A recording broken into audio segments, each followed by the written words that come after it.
Sí, Bueno, lo que pasa es lo siguiente. sí. Sabemos que el presidente Petro tiene una retórica antipetróleo y anticarbón, ¿cierto? Y aun cuando ya probamos que esa retórica en números no es cierta y que es una agenda internacional que tiene otras motivaciones, él recuerdan que prohibió la exportación de carbón de Colombia hacia Israel el año pasado debido al conflicto que está sucediendo en Gaza, en donde estoy de acuerdo con el presidente, se está cometiendo o han perecido, han muerto muchos niños por esta causa. Se dice que más de 20.000 niños palestinos han muerto en el conflicto. Entonces, esta semana, ahora, en los últimos días, Petro pidió procesar a Glencore y a Drummond, dos exportadoras de carbón colombianas, porque, tal como lo señaló, exportan carbón para hacer bombas que matan a niños en Gaza. El presidente Gustavo Petro dijo el domingo pasado que las empresas mineras ya no van a exportar mucho carbón porque eso mata a la humanidad. Y así lo manifestó durante el discurso pronunciado el 20 de julio en Santa Marta. Ahora, en ese mismo punto del discurso sugirió que, bueno, el aeropuerto de Bahía Portete se le entregue a la nación colombiana y que la línea férrea de Albania hasta Bahía Portete vuelva a ser utilizada por pasajeros, por gente humana y no solo por carbón.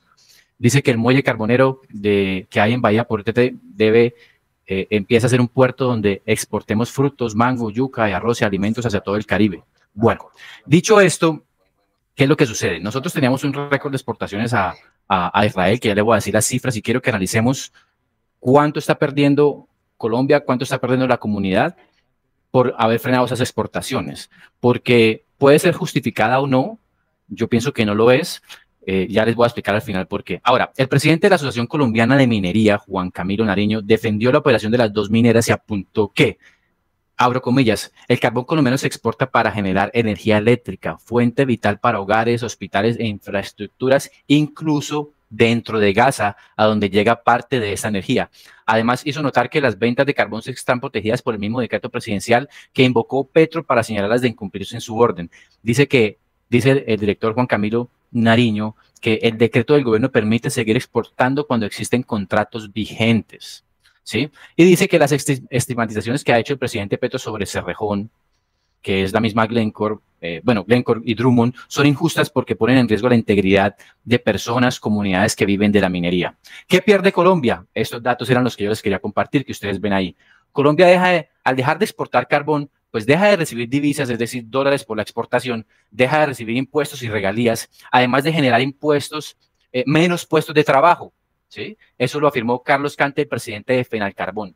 Ahora, según datos de la Asociación Colombiana de Minería, que mencionábamos hace un momento, las ventas de carbón colombiano hacia ese país, es decir, Israel, han experimentado una disminución superior al 50%. Y los registros más recientes indican que durante los meses de abril y mayo de 2025 ya no se realizaron exportaciones hacia Israel. Antes de la medida, de esta medida, el flujo mensual de este mineral era de 250.000 toneladas, que después cayó a 100.000 y que ahora está cerca a cero.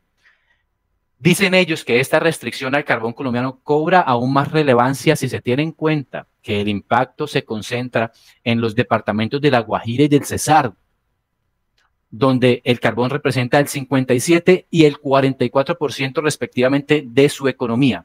Para cada millón de toneladas que Colombia deja de exportar, el Estado deja de recibir 200.000 millones en impuestos y regalías.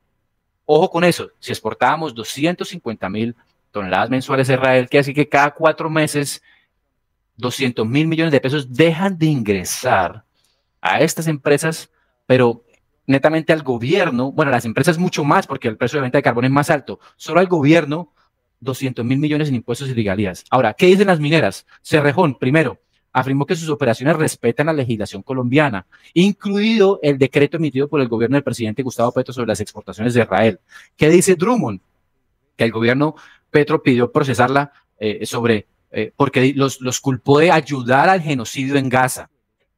¿Sí? Entonces, Drummond aseguró que presentó la documentación requerida para exportar el mineral ante el comité conformado por el Ministerio de Comercio, Industria y Turismo, Agencia Nacional de Minería y Dirección de Impuestos y Aduanas Nacionales. Y ya cerremos con el tema. Lo que ustedes ven ahí en la imagen es lo que Cerrejón únicamente aporta a la economía de esas regiones. Ahora, dirán los partidarios del gobierno Petro, Bueno, pero ¿qué importa más? ¿El dinero? ¿El tema de Gaza? A mí lo que me parece es que uno en la vida tiene que ser práctico. Les recuerdo, oyentes de la 1230, el dióxido de carbono que se produce en el mundo, en la atmósfera, es apenas el 0,04% de los gases generales que conforman la atmósfera.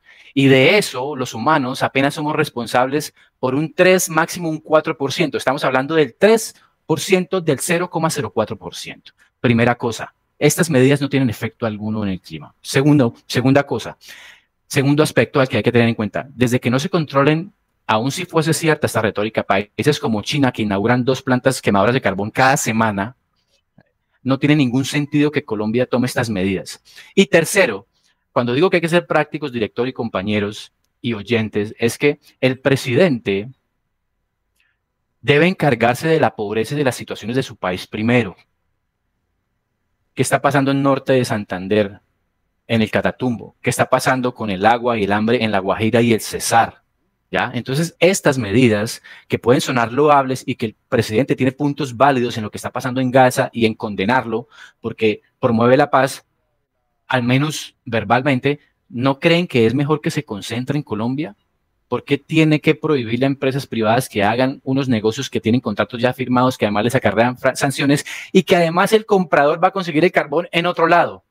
Es decir, estamos condenando a mayor pobreza y mayores necesidades a los colombianos que se ven beneficiados de este tipo de operaciones. Eso es lo que tengo para decirles hoy, que es un punto que hay que analizar.